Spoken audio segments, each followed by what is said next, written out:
you all. Welcome to Standard 5th, Chapter number 10 हमारे उपयोगी वृक्ष। आज हम अगले न्यू वृक्ष यानी कि लास्ट लेक्चर में जो देखा था उसके बाद का हमारा चैप्टर में जो आ रहा है उस वृक्ष का अभ्यास करेंगे। हमारे उपयोगी वृक्ष। स्टूडेंट्स, अब तक हमने नीम वृक्ष के बारे में अभ्यास किया कि उससे हमें क्या फ़ायदे और क्या उपयोग में आता है। उसके बाद हमने पीपल वृक्ष के बारे में जानकारी प्राप्त की।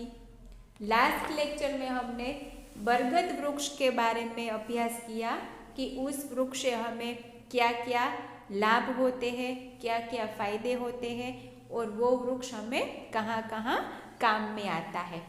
आज हम नया वृक्ष यानी कि बबूल वृक्ष के बारे में जानकारी प्राप्त करेंगे। तो चलो आओ देखें बबूल वृक्ष की जानकारी क्या है।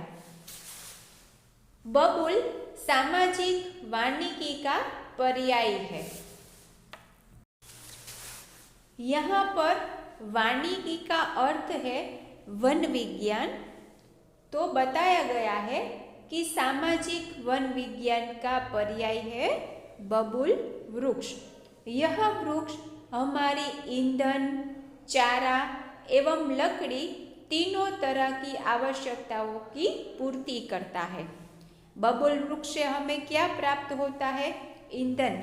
मतलब अभी भी हमारे ग्रामीण जीवन में वहाँ गैस की लाइन और गैस के सिलेंडर नहीं पहुँचते, तो वो लोग चूल्हा जलाते हैं। तो चूल्हा जलाने के लिए ईंधन चाहिए और ईंधन के लिए सूखी लकड़ी चाहिए। तो वो लकड़ी हमें बबूल के वृक्ष से मिल सकती है और बबूल के वृक्ष की लकड़ी हम ईंधन के प्रयोग में ले सकते हैं। चारा। वहाँ के जो भेड़ बकरी है, गाय है, भैंस है, उनको चारे के लिए भी ये वृक्ष की पत्तियां और डालियां उपयोग में आती है। तीनों तरह की आवश्यकता की बबूल वृक्ष पूरी करता है। पूर्वी मैदानी जिलों में इस वृक्ष की बहुलता है। पूर्वी यानी कि हमारे भारत देश के पूर्वी जिलों में इस वृक्ष की बहुलता, मतलब वहाँ पर ये वृक्ष बहुत ही ज़्यादा मात्रा में उगते हैं। गहरी, शुष्क, चिकनी मिट्टी इसके लिए उपयुक्त रहती है। देखो, ये वृक्ष कौन सी मिट्टी में पनपता है, कौन सी मिट्टी में ये उगता है, ये बताया है। तो गहरी मिट्टी, शुष्क यानी कि सूखी भी है तो भी उसमें ये उग जाता है। चिकनी मिट्टी यानी कि हम यहाँ हमारे घर में जो तुलसी के पौधे लगाते हैं, गुलाब के लगाते हैं, मोगरे के लगाते हैं, वो सब लगाने में कौन सी मिट्टी यूज़ करते हैं? वैसी चिकनी मिट्टी भी इसे उगाने में उपयोग में ली जाती है। इस वृक्ष की ऊंचाई औसतन 8 से 10 मीटर होती है। बबूल वृक्ष कितना ऊंचा होता है? ज़्यादा से ज़्यादा 8 से 10 मीटर तक की उसकी ऊंचाई होती है। इसका छत्र काफ़ी घना होता है। छत्र यानी उसका टॉप, कि ये जो वृक्ष है वो इतना घना है कि घटा टॉप लगता है और उसको ऊपर से देखें तो छत्र यानी कि हम अम्ब्रेला खोले, हम छतरी खोले तो ऊपर का हिस्सा कैसा दिखता है, उसी तरह बबूल का भी छत्र उसी तरह घनाई दिखाई देता है। इसकी पत्तियों में 15% प्रोटीन होता है। बबूल वृक्ष की जो पत्तियां होती है, उसके जो लीफ होते हैं, उसमें 15% प्रोटीन होता है, यानी 15% प्रोटीन की मात्रा उसमें पाई जाती है। इसे पशु बड़े चाव से खाते हैं। ये जो पत्तियां होती है ना, उनको पशु ये बहुत चाव से, मतलब उसको ये अच्छी लगती है तो वो बड़े चाव से खाते हैं। बबूल की फलियां एवं छाल चमड़ा रंगने में काम आती है। बबूल की फलियां, उसमें जो छोटे छोटे फल आते हैं ना, वो और उसकी जो छाल, मतलब उसकी ऊपर की जो स्किन होती है, वो चमड़े रंगने के काम में उपयोग में ली जाती है। इसकी लकड़ी को जलाने, कृषि औजार बनाने एवं इमारतों में प्रयोग किया जाता है।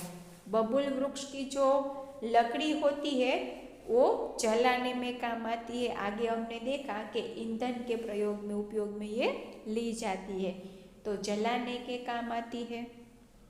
कृषि औजार मतलब हमारे जो किसान भाई है उसके जो खेती के औजार होते हैं वो भी कई औजार बबूल वृक्ष की लकड़ी से बनाए जाते हैं। एवं इमारतों बनाने में मतलब कोई मकान है, कोई इमारत है, उसे बनाने में भी जहाँ जहाँ लकड़ी का प्रयोग या उपयोग किया जाता है वहाँ ये बबूल वृक्ष के लकड़ी को इस्तेमाल किया जाता है। बबूल का गोंद जो गम एयरविक के नाम से जाना जाता है।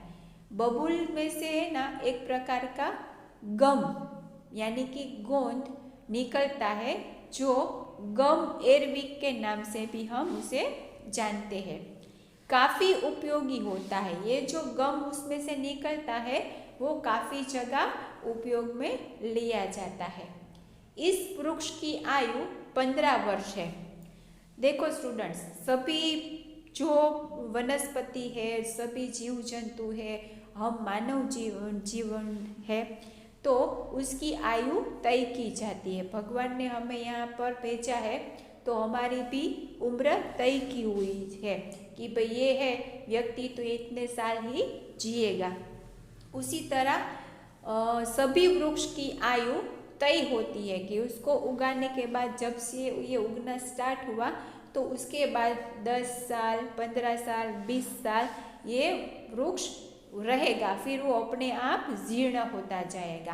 तो जो बबूल वृक्ष है उसकी आयु हमें यहाँ 15 साल बताई है कि जब से ये वृक्ष उगना स्टार्ट हुआ तो उगने के बाद 15 वर्ष तक ये वृक्ष रहेगा, फिर धीरे धीरे अपने आप ही ये जीर्ण हो जाएगा, मतलब सूख कर गिर जाएगा। इसके बाद यह काटने योग्य हो जाता है। देखो मैंने बताया ना कि अपने आप सूखने लगता है, उसमें से जो ग्रीननेस होती है ना वो धीरे धीरे चली जाती है और वो सूख जाता है। तो सूखने के बाद तो उसकी लकड़ी काम में आती है ईंधन में, और तो कुछ काम आता नहीं है, तो इसको काटना पड़ता है और उसकी जगह कोई नया वृक्ष उगाया जाता है। तो ये 15 वर्ष की आयु उसकी खत्म हो जाती है तो ये वृक्ष सूख जाता है और सूखने के बाद उसे काटना पड़ता है। बबूल का बीज मई जून में पककर तैयार होता है।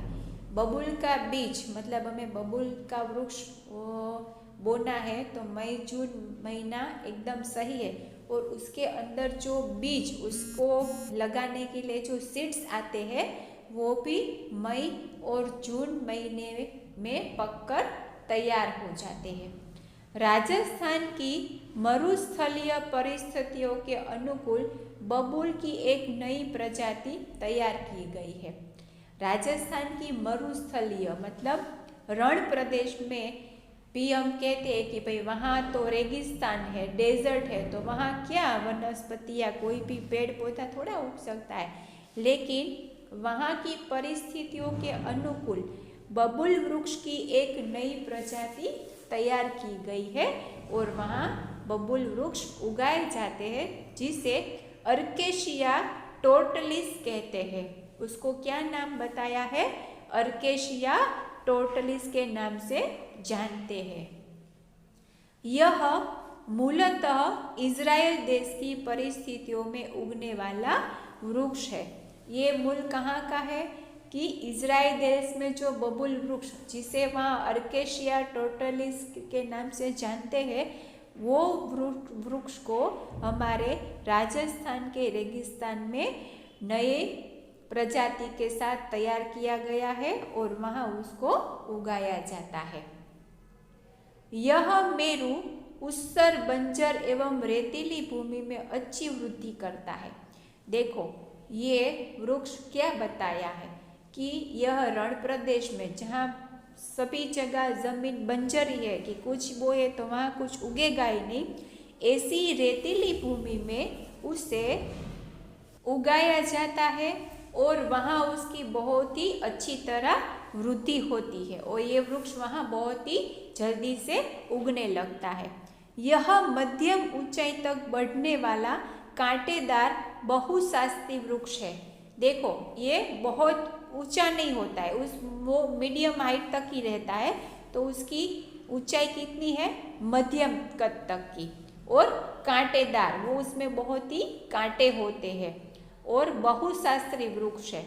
इस प्रजाति के बबूल का जितना सघन वृक्षारोपण होगा, लकड़ी उतनी ही अधिक मात्रा में प्राप्त होगी। ये जो प्रजाति है राजस्थान के मरुस्थलीय प्रदेश में लगाई गई है और नई प्रजाति तैयार की गई है, उसको हम जितना ही अधिक मात्रा में उगाएंगे तो उसकी हमें अधिक मात्रा में लकड़ी प्राप्त हो सकती है। इसकी छाल में प्रचुर मात्रा में टेनिन पाया जाता है। इसकी जो छाल है, मतलब इसकी जो ऊपर की स्किन होती है, उसमें प्रचुर मात्रा मतलब बहुत सारी मात्रा में टेनिन पाया जाता है। इसके वृक्ष से अच्छे किस्म का गोंद भी मिलता है। ये जो नई प्रजाति राजस्थान के मरुस्थलीय प्रदेश में उगाई जाती है, उसके वृक्ष में भी एक बहुत ही अच्छी क्वालिटी का गोंद यानी कि गम पाया जाता है। तो स्टूडेंट्स, आज के इस लेक्चर में हमने बबूल वृक्ष के बारे में जानकारी प्राप्त की।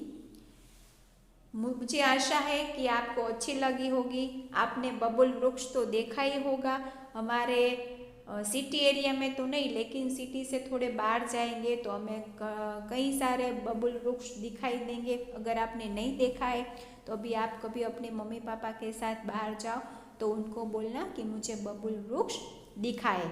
आज के वीडियो लेक्चर में हम यहीं तक रखते हैं। नेक्स्ट वीडियो लेक्चर में फिर से मिलते हैं। तब तक के लिए bye bye. Thank you very much.